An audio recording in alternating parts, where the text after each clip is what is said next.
What's going on, guys? This is KB at Headlines Barbershop, Lando Lakes. We get into a crop taper. The last cut we did a wave cut taper. So yeah, I'm gonna switch it up and show you something a little different. So right now I'm gonna start on the back. Doesn't really matter where you start. His haircut is pretty much in the shape that I'm looking for, but I'm gonna do a light trim on the top and then make the taper way more crispier. So with these kind of haircuts, I like to focus on the cowlick areas, and I'm gonna go ahead and just cut the cowlick area off, make it like a U.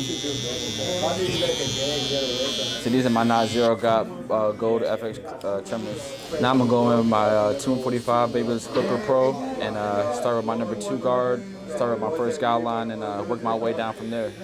So I'm gonna start with it open and go about, his occipital bone is right there. So I'm gonna go about midway for a low taper, low to mid taper. I'm gonna close my clipper now. Now I'm gonna go straight in with the clipper open and work my way all the way from side to side and close it all the way.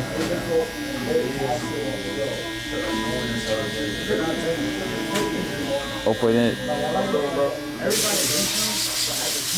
Alright, now I'm gonna go in my 1 guard and then go with it all the way open and start flicking my way into this bulk area.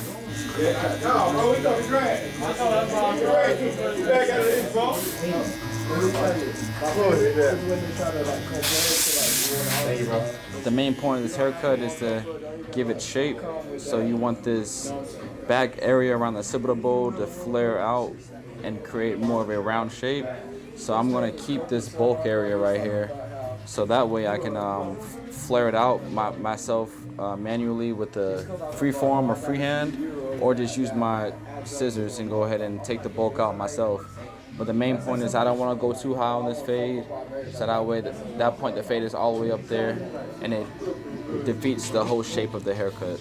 So I'm going to attack this bulk separately from the fade itself. And especially for these kind of haircuts that like the taper blowout look, a lot of people like to keep that shape back here. Start with a half and then work my way to no guard. Bend it down a little bit, that way you can see if it's working or not. It's not cutting too much hair, but now I'm just focused on getting this blend in this area, and then I'll start attacking this. Now I'm just go ahead with the guard open and just use my corners on my clipper and lightly touch any dark spots I see. So like I said, there's a couple ways to attack it, but I like to use a flat comb with flat teeth and go ahead and do clipper over comb. And the way I come around here is I pick the hair up until the hair is in the teeth. The whole idea is to get the shape going into a round U or a round circle.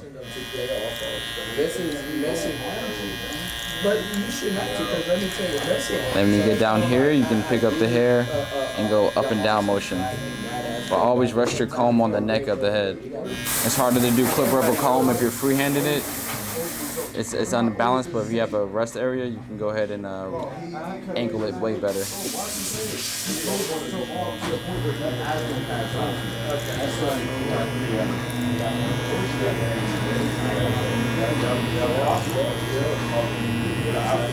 I'm gonna come in with my Tomb45 Barber Pro trimmers. So with these, I'm gonna go ahead and just line up from the fullest area so I don't push the neck taper too far back.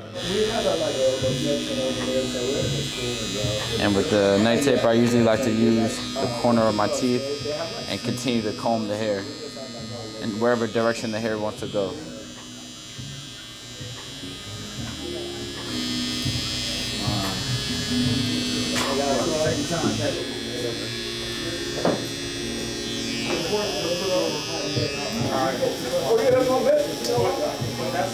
So with the side area, my dog likes more of a mid taper. So I'm gonna start with my guideline here and go ahead and cut this area off. I think that's a good hack. So that way it just makes the line look more prominent on both areas. Since my client likes more of a mid taper, I'm gonna go ahead and cut that area off.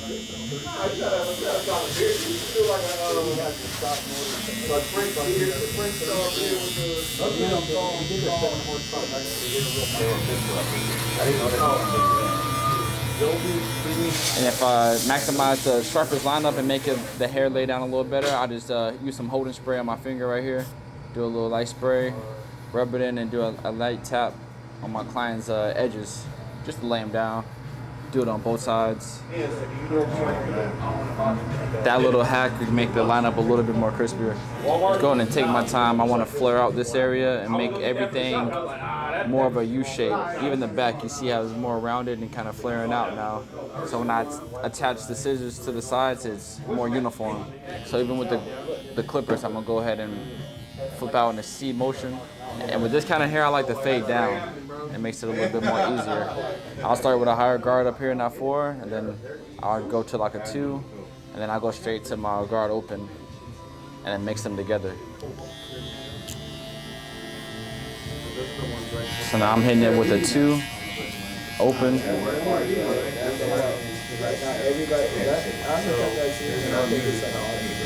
And I'm gonna go straight to my guard open. And just start taking out that line.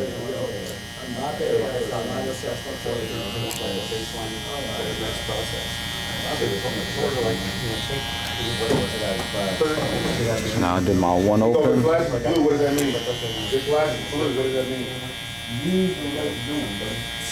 And I'm just using my corners and targeting the dark spots.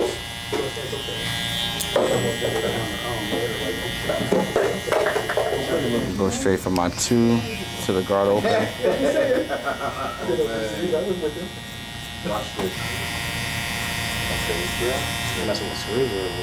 Yeah, just literally messing with the screws. Sometimes I think Beam, he might be using the same blade, I think so, but I think he just messes with the screws and messes with the blade adjustment and making the blade closer to the top blade or what. Like I said, just working my way back down.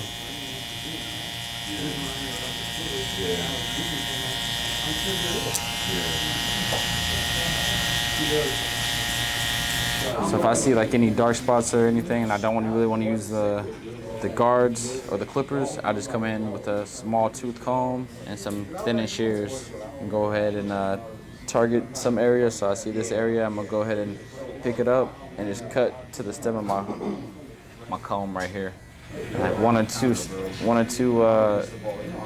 strokes each time or each pass, so that way you don't cut too much hair. That way you're just lightening any dark spots you see. Even in this area, I can go ahead and just, touch up any dark spots I might see, just very, very lightly. And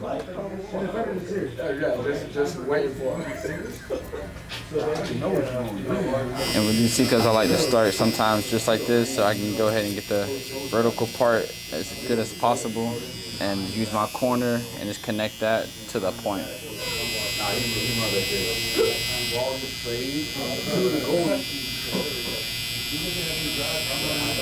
And come back and clean up any spots after I just did the lineup on there.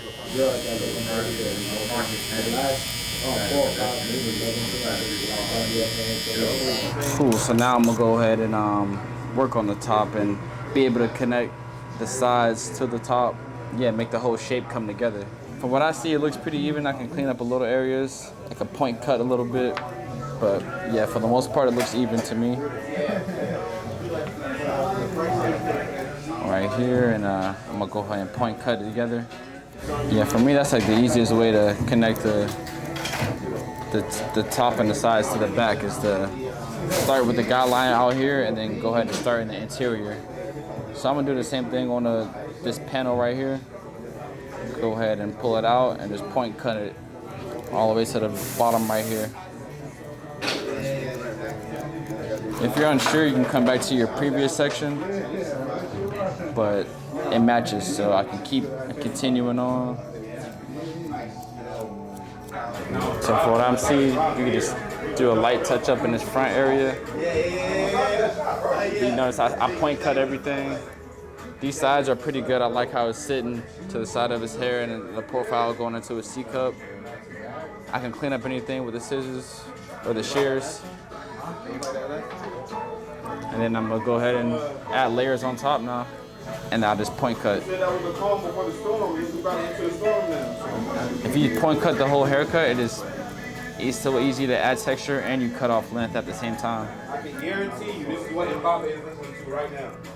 So for my choice of styling product today, I'm gonna use the Tomb45 destructible clay. It has the matte paste finish on there, and it sits in the hair very well, not too heavy, easier to manage and manipulate, and also a mixture of this with the Tomb45 powder. Get about a quarter amount and go ahead and spread that generously on my hands. Put scrunch movements in his hair. Apply it evenly throughout the hair, through the roots. The hair has to be wet though. And as I, scrunch it through the hair, that's the best method I found. I'm gonna dry it up in there. I use a diffuser to go ahead and help dry the hair without making it blow too crazy. And circular motion just helps bring out the hair in a volume better.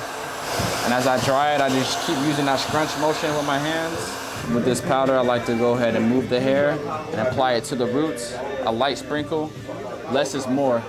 I like to apply mostly in the back so the back sticks up more. And then in the front, just go ahead and do a light sprinkle. And this mixture with the clay it's a really nice mix.